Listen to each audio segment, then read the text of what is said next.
Hey everybody, it's Lori again, and welcome back to my kitchen. Hey guys, today I would like to share a recipe with you that is actually from my mother-in-law. So this would be Roger's mom, Phyllis Miller. And I got this recipe from her, oh my goodness, almost 30 years ago. And I have been making this every year. And I just wanted to share it with you all. If you have ever had something that's called chow chow, it's very similar to that, except there is no cabbage in this recipe. It's more of just a sweet relish, and it's made out of green tomatoes. And of course, every year here in our state, frost tends to always come before all of our tomatoes have ripened, and so we are left harvesting tons of green tomatoes and bringing them into the house to the safety of not being frozen or frostbit or whatever you want to say. And so we're always left with all of these green tomatoes, and this is one of the ways that I really like to use green tomatoes. Well, I was just in the mood for doing this today, so I did go out and I harvested some of our green tomatoes out of the garden.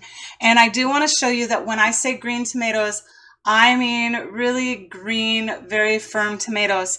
Now, I will use a slightly blushed tomato, but we don't want them to be soft. We want our tomatoes to be very firm.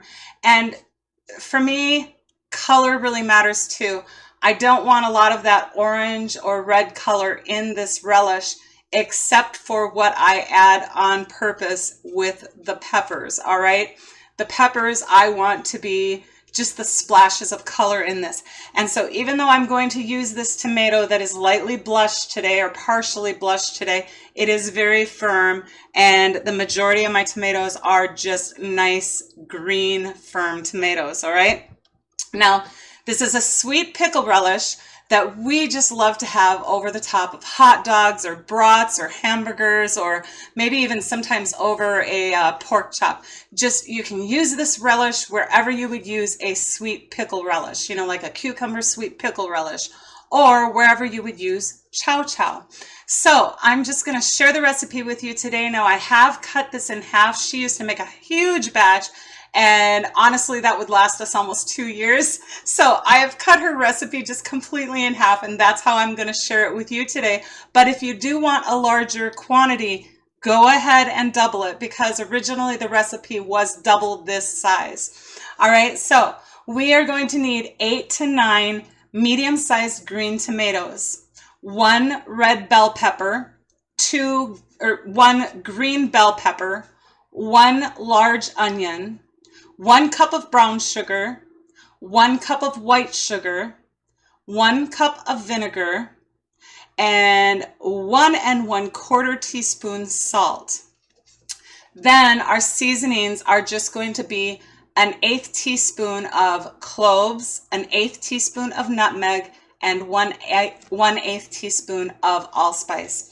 Now, I also have kind of took some creative liberty with this recipe, and I like to throw in just a little bit of heat, and a lot of times I'll add 1 or 2 fresh jalapeno peppers. I do deseed them so that it doesn't get overly spicy, so that everybody can enjoy the relish. You know, there's people that don't like really spicy food, but that's just my little extra embellishment on this recipe. Mom and Dad would have never had anything spicy, and they did not add that when she was canning this, but I really do like to add just a little bit of jalapeno just for a little added kick.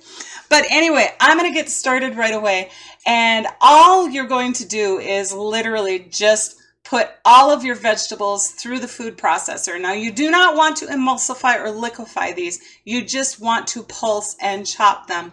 But one of the things that I do want to point out is when I said a green pepper and a red pepper, I really like those for color. And what I did is I went out and I bought one of these bags of just small multicolored peppers. And I just really like these just for the fact that you can get them in such fun colors, and these add such a fun color or splashes of color in this relish. It's just really neat to have these. I do not bother de-seeding them. I just take take the stem off, and then what I do, instead of sending these peppers through the food processor because I don't want them in itty bitty little pulverized pieces.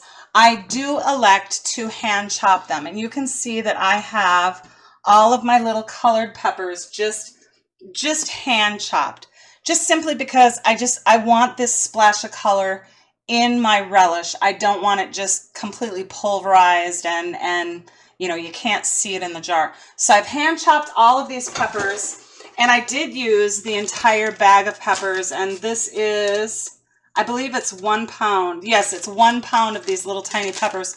Now that's another thing about this recipe that I will say to you is that as long as you create enough of the vinegar and sugar brine to cover all of your vegetables, you can just pretty much have creative freedom.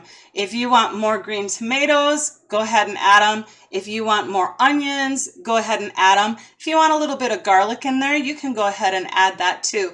But anyway, just as long as you have enough brine to cover your vegetables in the end before you're canning them, you just go ahead and you play with the amounts on your own and create as large or a small batch as you want. But anyway, for those little peppers, I really like that little splash, that fun splash of color throughout my relish. And so I just hand chop those, and those are going to go ahead and just go into my pan on the stove. Now I will tip you down. I am also, as I said, I'm going to add, just personal preference, you do not need to add these. I'm going to add a couple of jalapenos, and I probably will send those through the food processor also. But you can see that I just have my onions at this point in time. I just kind of have those cut up very, very large, rough chopped. And I also have all of my green tomatoes just kind of rough chopped also, just so that I can send them through the food processor and get them into my pan on the stove. So in essence, all you're going to do is you are just going to pulse and chop all of your raw vegetables.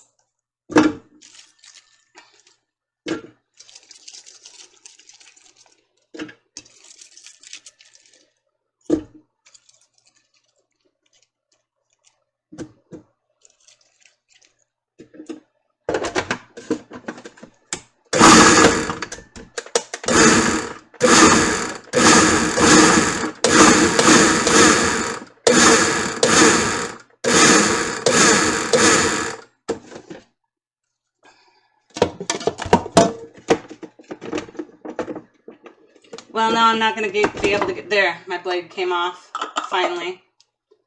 But hopefully you can see. I have them chopped fairly well, but they're not just fine and mush either.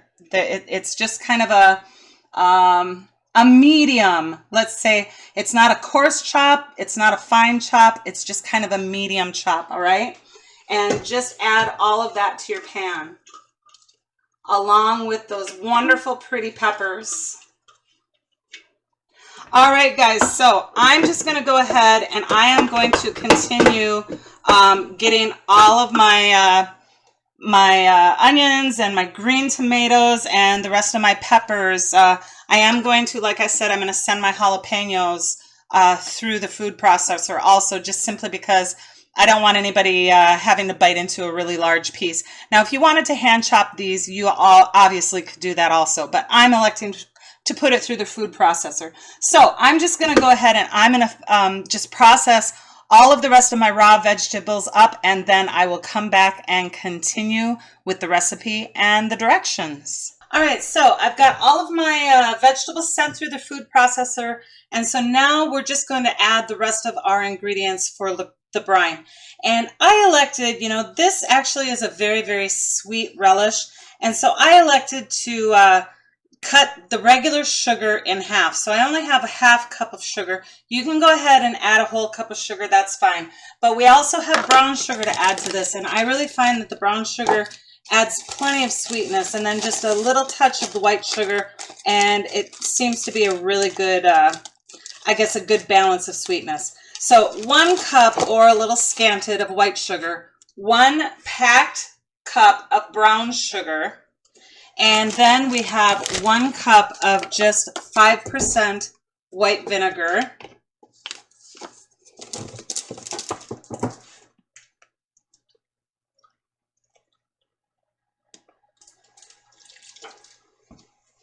And then we're going to add all of our spices, which is an 1/8 teaspoon of cloves, nutmeg, and allspice.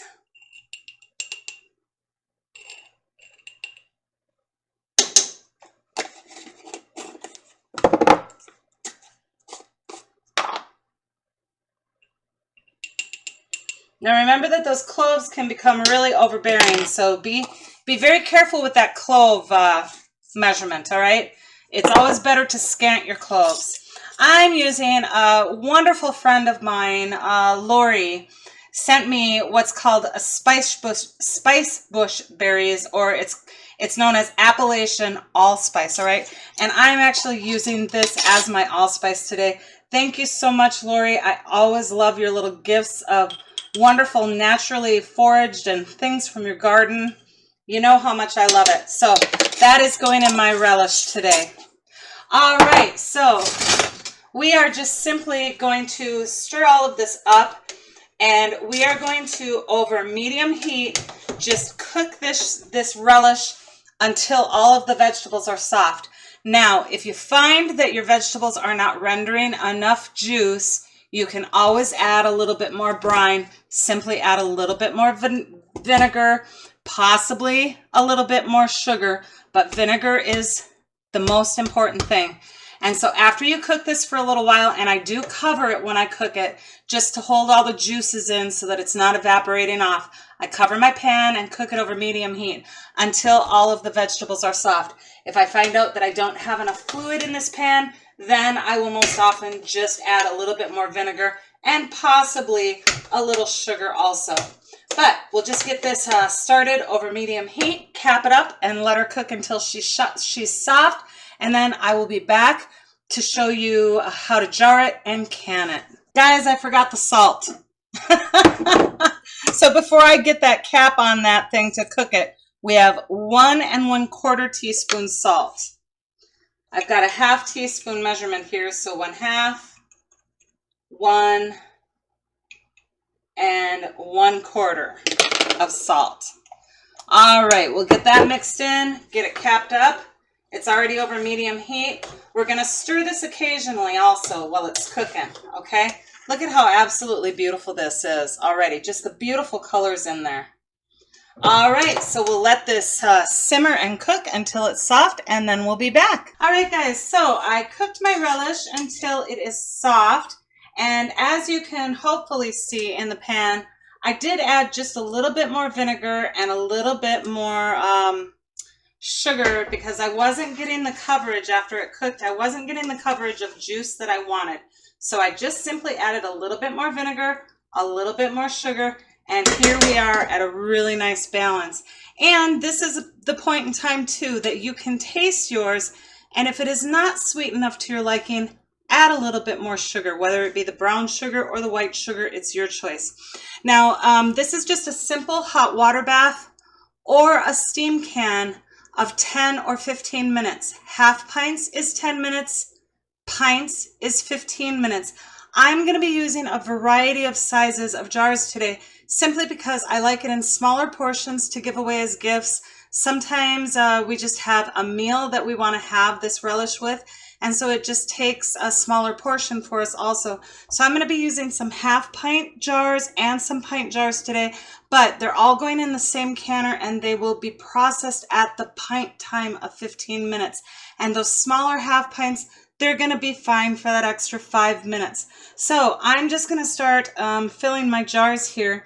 And how I do that is I take a slotted spoon and I just lift out the relish and pack the jar with the relish to 1/2 inch headspace. And I do have a little extra spoon here so that I can kind of push that relish down in the jar and kind of see where I'm at. I'm going to take just a little bit more there. And then take a ladle and just top off your relish with your juice from your pan. to the same 1/2 inch headspace. Now you will see that this is a product jar from the grocery store. Oops, and I just dropped a lid on the floor. Sorry guys. At least it landed right side up. So I'm just gonna go ahead and I'm going to place my lid. And like I said, this is a product jar. So this is just gonna be screwed on completely tight and it will then go into a hot canner. Hot product, hot canner. So I'll just continue filling. Slotted spoon to get my relish out of there and into the jar.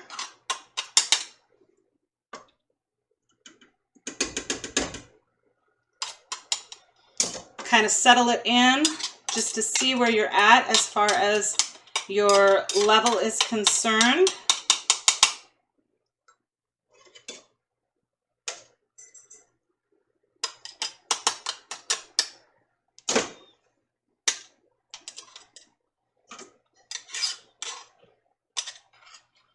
Scoop some of that out of there. All right, and let's fill with a little bit of our juice.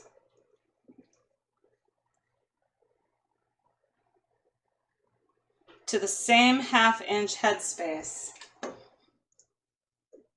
The day has snuck up on me, you guys. It started out around 50 degrees this morning. It is now 90.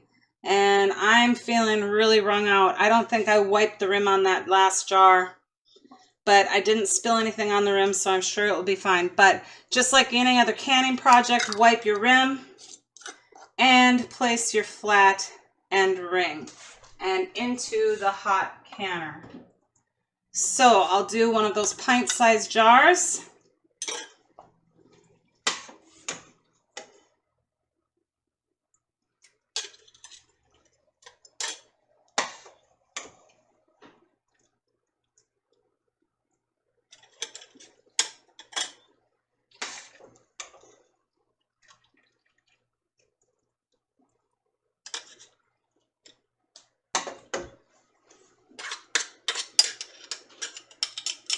Kind of settle the contents down into that jar.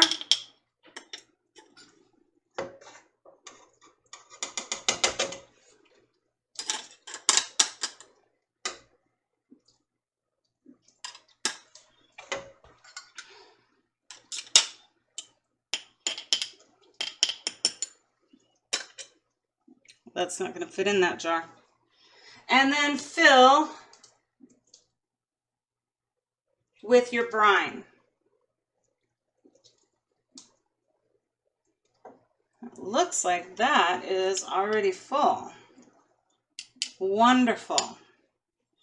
All right. Wipe your rim. Place your flat and your ring. And into that hot canner. All right, guys, so I'm going to go ahead and I'm going to complete filling all of my jars and get them into the canner. And I'm going to steam can these for 15 minutes for the pint time. And I will be back to show you the beautiful results. All right, so my 15-minute steam canning period is up. My kitchen has finally cooled off a little bit, and I'm feeling a little bit better. I think I almost had a heat stroke there, guys. Anyway, so I've cooled my canner off, and I feel it is now safe to remove the lid. Oh, I can hear those pops already happening there. And we will take out our beautiful Piccalilli. And look at this, guys. Just beautiful. And look at those fun colors in there from the peppers. Isn't that beautiful relish? Now, like I said, this is just one of those fun things that we like to have for like hot dogs and brats and hamburgers. It's just a wonderful sweet pickle relish. And of course, every time I make this and we eat it, we think of Roger's mom and dad, of course. So it's kind of a special recipe to us, and we love it. So I will get the rest of these out of my canner here and get them set to cool. Here's one of those little product jars. Now, I believe that this was actually an olive jar at one point in time. I had bought olives in this little cute jar. You can see those beautiful pepper colors in there. And those little product jars seal so well, you guys. I don't ever throw a jar out. They're useful for so many things. And canning is one of my favorite things to reuse them for. And the tops just seal wonderfully. I'm just kind of tightening some of my rings here. Get this out, and we have one more. With my Superb lids, I put them in at the first sign of the ring getting snug, and then as I pull them out, I do like to snug those rings up. I've just found that I have a little bit more success with with them that way. Unlike other canning lids, these are just a little bit, they require a little gentle touch when you're putting your rings on. I just barely tighten them when I put them into the canner, and then I tighten them fully as they come out, and I just never have a fail with them when I do it that way. So here is one of those beautiful jars of relish. And like I said, I think that you will really enjoy this like we do on hot dogs or on brats or hamburgers, or even just on like a cold cut sandwich or a bologna sandwich. It's just a wonderful classic sweet pickle relish. So that is it for today. I appreciate you spending your time with me once again. I hope you enjoy this recipe in your own homes. God bless you all, and happy canning, everybody.